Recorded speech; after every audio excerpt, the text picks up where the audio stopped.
Cette jeune dame en image s'appelle Honorine Gono. Veuve, âgée de 55 ans, Honorine est venue avec beaucoup d'espoir à la campagne de santé gratuite de Monontelé dans la région du centre au Cameroun. Cette campagne de santé, organisée conjointement par la mairie de Monontelé et l'ONG Urgence Plus Monde, verra plus de 700 patients démunis pris en charge gratuitement par une cinquantaine de personnels santé.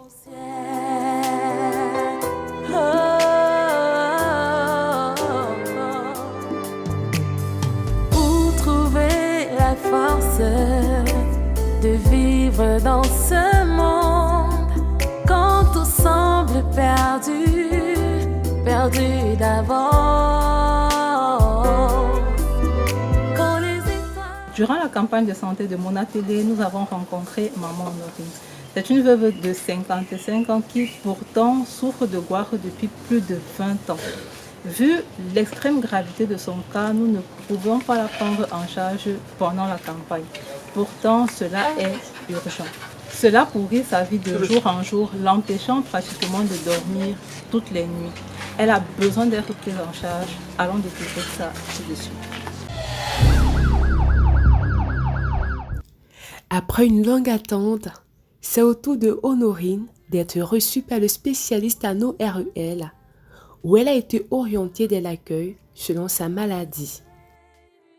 Après une consultation approfondie, le docteur Mossus confirme les anciens diagnostics effectués. Il s'agirait d'un goitre qui se serait développé sur son cou depuis plusieurs semaines. M'aurait-il rejeté? Sa parole est-elle anéantie pour l'éternité?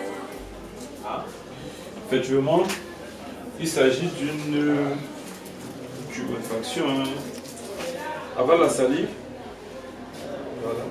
On voit bien que quand elle avale la salive, ça remonte, ce qui nous fait vraiment savoir que c'est une masse qui est développée au dépend de la glande thyroïde, qui est une glande que nous avons en avant du cou. Et très souvent, c'est des choses qui peuvent arriver chez les dames. Est-ce que dans la famille, il y a des personnes qui ont eu déjà ce goitre? Non.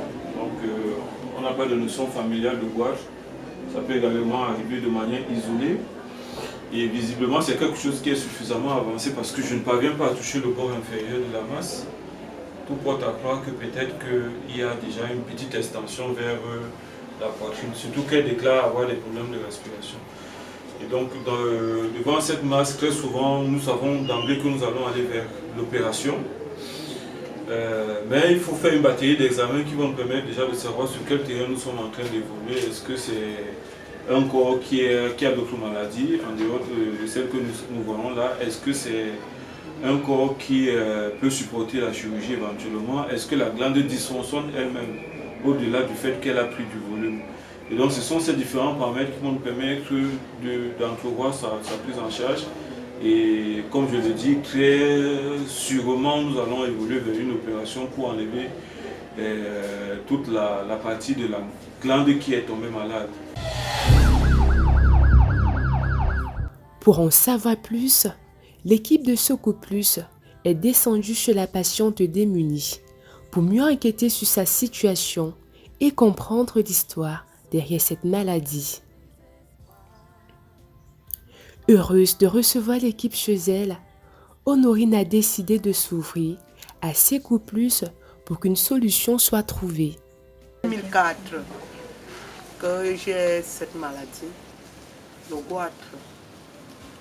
Bon, je suis allée à l'hôpital en 2007 pour le planning familial. Une dame me dit que j'ai le goitre et moi-même je n'ai pas cru à cela. Elle me fait comprendre que madame, je ne peux pas vous mettre sous planning. Sinon ça va prendre votre poitrine et tout le coup ça va grossir. Bon, ça m'a même frustrée.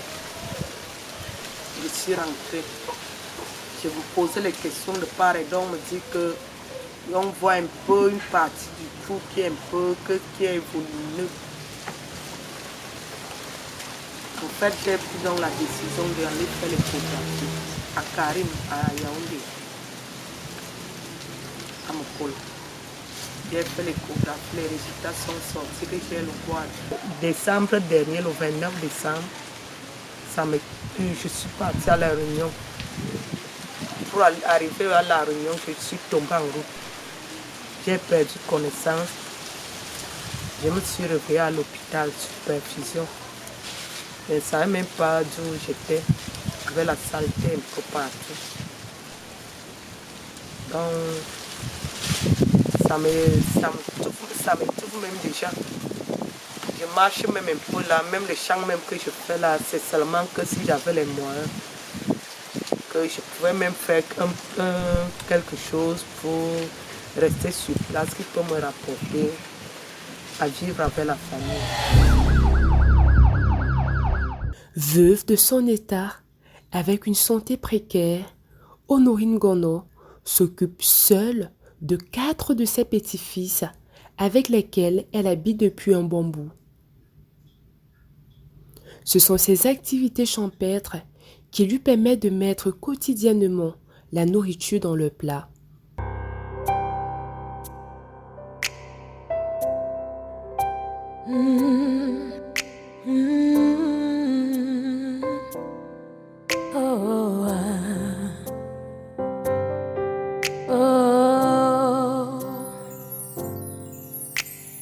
Où trouver la force de vivre dans ce monde quand tout semble... Malheureusement, avec l'évolution de sa maladie, elle a de moins en moins la force de prendre soin de ses petits bouts de chou.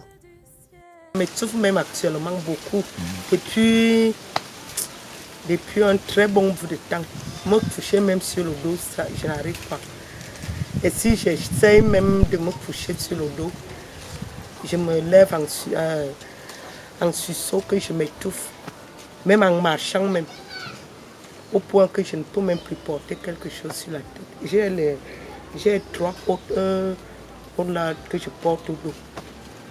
Et qu'est-ce que je mets dedans? Je ne mets pas grand chose dedans. Le bois de chauffe, ce sont mes petits-fils qui m'aident à porter le bois et l'eau. Donc celui-là seulement, même les champs que je fais même là, c'est parce que je ne peux pas rester bras croisés. Mes enfants n'ont pas encore les moyens de m'aider à chercher même de quoi manger et m'amener à l'hôpital, me faire opérer. C'est donc dans cette précarité, à la recherche de la santé, qu'Honorine s'est tournée vers les plantes médicinales. Cette décision n'a malheureusement pas amélioré sa situation. J'ai même essayé au massage indigène, ça n'a pas donné. On m'avait montré l'herbe là pour masser. Quand moi je mets même ça, ça me gratte. Les boutons sortent, j'avais laissé. Après 20 ans de souffrance, Honorine a décidé de saisir l'opportunité qui s'offrait à elle à travers la campagne de santé gratuite organisée dans sa localité de résidence pour être examinée et être opérée comme plusieurs autres cas sur place. Après consultation, il s'est avéré que notre patiente a vraiment besoin d'être opérée. Cependant, le plateau technique, ou plutôt le matériel et les moyens financiers ne la permettaient pas. La maman a toujours besoin qu'on l'aide parce que c'est quelque chose qui commence déjà à avoir des complications. Elle commence déjà à ressentir des signes d'essoufflement. Elle a même décrit une chute à sa propre hauteur, donc une perte de connaissance. Donc ce n'est pas quelque chose d'anodin. Il faudrait agir rapidement. Et nous savons que dans des pareilles situations, il y a beaucoup de volonté, beaucoup de des âmes de bonne volonté qui ont toujours aidé à prendre en charge ce type de cas. Nous espérons que ce sera le cas de notre patiente et qu'elle pourra retrouver la santé très bientôt. N'oublions pas que ça fait déjà 21 ans qu'elle souffre de cette affection et qu'elle n'a pas jusqu'aujourd'hui trouvé les moyens pour pouvoir l'aider. Et nous espérons que à la suite de ce vidéogramme, qu'on pourra trouver des moyens pour pouvoir l'aider et l'aider à retrouver le sourire, mais également à sa famille de se sentir soulagée de voir aujourd'hui leur maman soignée et guérie.